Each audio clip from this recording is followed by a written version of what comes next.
welcome to this extraordinary cabinet meeting on Fridays. On Monday, the 3rd of February, 2025. Okay, can we have any apologies for absence, please, Sonia?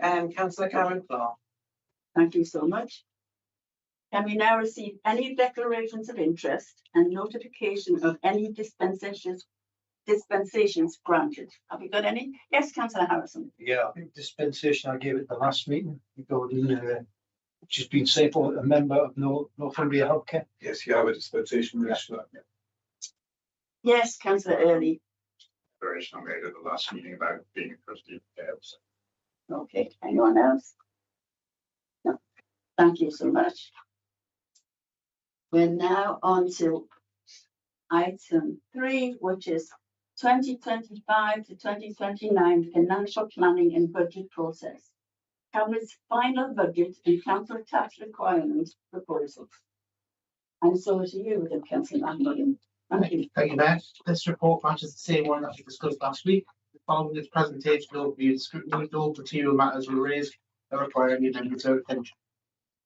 So in the absence of any further comments from the overview, scrutiny and financial committee, there are no further changes required to update the budget proposals, which form the basis of the Cabinet's final budget proposals, which are to be submitted for consideration on the 30th of February 2025 to full council.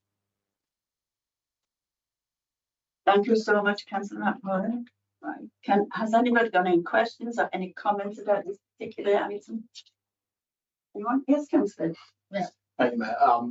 Yeah, I was at overview scrutiny with Councillor McMullen last Wednesday when these were discussed there. I'll save everyone in the room recanting my speech from last week, talking about what's good in the budget. I'm sure Dan Holland's been briefed by Austin Shakespeare and all the wonderful things that I said last week, so I'll not repeat them.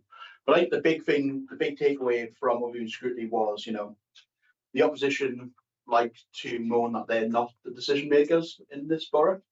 Well, if they really want to be the decision makers in this borough, they've got an opportunity next Thursday to put a budget forward, setting out their vision and their ideas for the borough.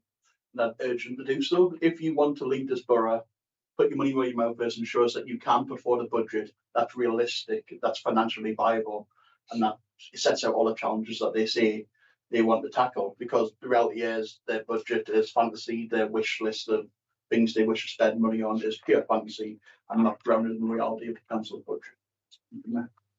Okay, anyone else want to say anything about this particular case? Anybody? Yes, Councillor Graham. Chair, just to say I'm just pleased that we've managed to get to a balanced budget. Things are very tight, but we still have ambition for this borough. And we will go forward and meet the challenges of this year as they come. But we have a balanced budget, and thanks to all the officers who helped with that. Thank you, Councillor Graham. Thank you. Anyone else want to come? Yes, Councillor Johnson. Hannah Johnson. Just to add as well, that we said the opposition are just going up pure fantasy economics. Really, we've come with a balanced budget. It keeps leisure centres in house. It keeps libraries open. We've invested more in our highways as well, and I think that that's an absolute credit to officers as well for their hard work in putting the budget together. Thank you. Anyone else want to comment on? Okay, well, if no one else, if you don't mind, I would like to say thank you to the officers, to be quite honest, because a couple of months ago, I didn't think we'd come in with a balanced budget, but they have worked their socks off, to be quite honest, to make this happen. More importantly, when I look at what actually is still in the budget, I'm really pleased, because many of the other local authorities haven't been able to achieve these things. Like Councillor Johnson says, we still have our libraries, we still have our leisure centres and swimming pools. We still, at the end of the day, have our fantastic beaches, which we look after. But I think one thing is special in North Tyneside, and I said this last week, I'll say this thing now.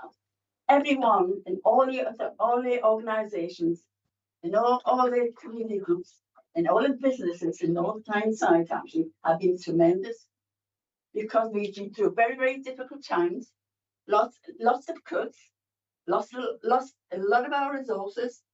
But at the end of the day, to be quite honest, everybody in North Tyneside helped us to come together, and they're on our cabinet, and we tried to work together to get through the difficult times. And to be quite honest, they've been amazing. We could not have done in the past what we did without their help.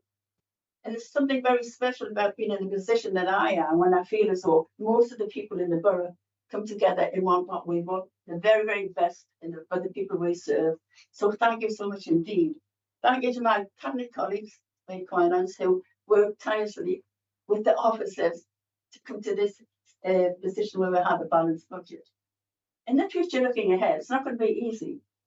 But if we continue to work together with our partners and all our organisations with that one thing in mind, to do the best for the people around in North Tyneside, we will succeed. Thank you so much, everybody, for all the help. And I stand proud of the fact that we'll be able to do this. And I'm sure it's going to be difficult times. But when we come together as a borough, we can do great things. And those officers who time and time again have written bids because we didn't have any money to do anything.